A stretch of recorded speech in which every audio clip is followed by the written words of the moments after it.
The Sunday school lesson for October 1st, 2023 is a matter of the heart. Romans chapter 2, verses 12 through 24 and verses 56 through 59. Welcome, viewers and subscribers, to my channel, The Backstory and More. I am Audrey. If you are new here, welcome. The agenda is as follows. I will share the backstory, read the lesson text, and offer a brief lesson summary. Let's begin. The backstory. Paul wrote the letter to the church in Rome in about AD 58, near the end of his third missionary journey.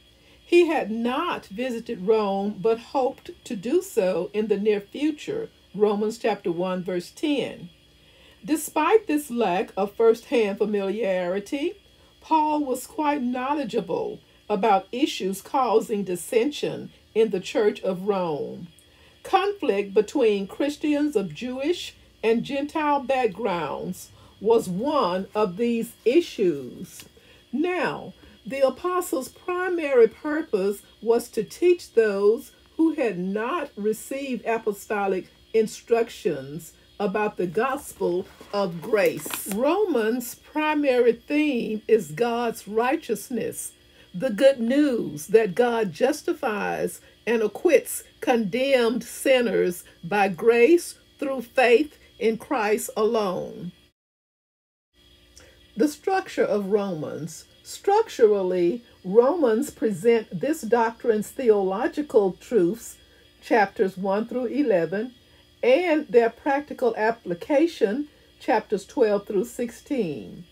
Before developing Romans' thematic emphasis, Paul uncovers humanity's need for God's righteousness, their unrighteous depravity, Romans 1.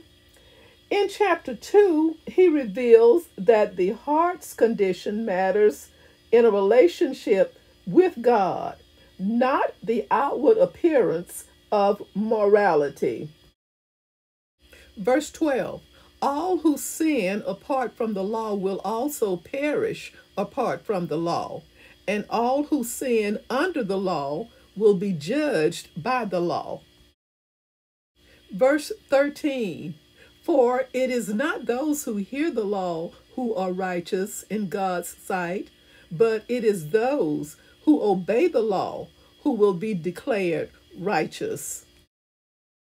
Verse 14, indeed, when Gentiles who do not have the law do by nature things required by the law, they are a law for themselves, even though they do not have the law.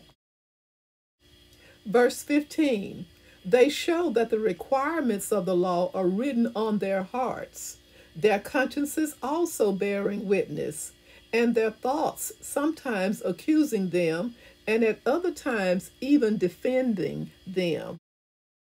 Verse 16, this will take place on the day when God judges people's secrets through Jesus Christ, as my gospel declares. Verses 17 through 20, now you, if you call yourself a Jew, if you rely on the law and boast in God, if you know his will and approve of what is superior because you are instructed by the law, if you are convinced that you are a guide for the blind, a light for those who are in the dark, an instructor of the foolish, a teacher of little children, because you have in the law the embodiment of knowledge and truth. Verse 21, you then who teach others, do you not teach yourself? You who preach against stealing, do you steal? Verse 22, you who say that people should not commit adultery, do you commit adultery? You who abhor idols, do you rob temples? Verse 23, you who boast in the law, do you dishonor God by breaking the law? Verse 24, as it is written, God's name is blasphemed among the Gentiles because of you. Verse 28, a person is not a Jew who is one only outwardly, nor is circumcision merely outward and physical. Verse 29, no, a person is a Jew who is one inwardly, and circumcision is circumcision of the heart by the Spirit, not by the written code.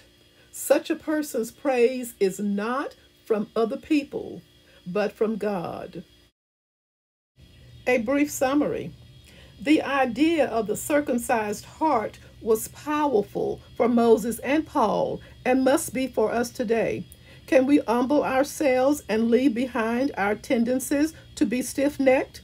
Can we trust fully in Christ for our salvation, not our own good works? Paul's exposition for the rest of the book of Romans required both Jews and Gentiles realize their need for God's salvation because all are under the power of sin.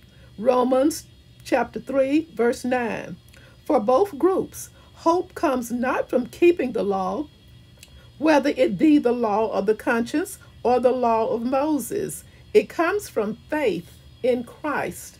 This lesson, in its context, reminds us that salvation and its practice are a matter of the heart. Being a Christian is both a privilege and a responsibility.